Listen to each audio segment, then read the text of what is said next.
মুহূর্তে জাতীয় নির্বাহী কমিটির সম্মানিত সদস্য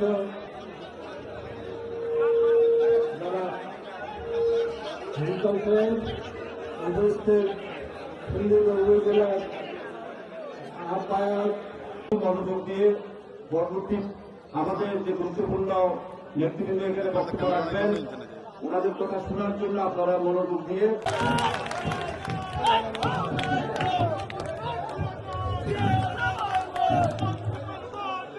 প্রভাবশালী সদস্য সন্দেহ থেকে বারবার নির্বাচিত সংসদ সদস্য আমাদের রাজনৈতিক মুরব্বী সন্দীপের গণমানুষের নেতা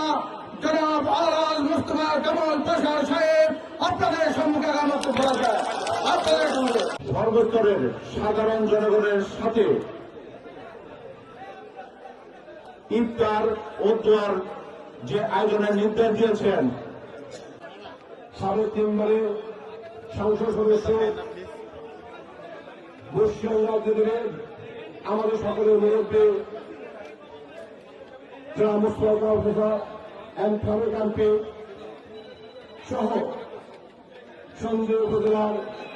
সংগ্রামী আহ্বায়ক সংগ্রামী সদস্য সচিব সহ সর্বোচ্চ ব্যক্তিবৃন্দ আমি আমার বক্তব্য শেষ করব। তার কারণ এই কমিটির অন্যতম সদস্য জননেতা জনাব আলহাজ মুস্তফা কামাল পাশা সাবেক এমপি।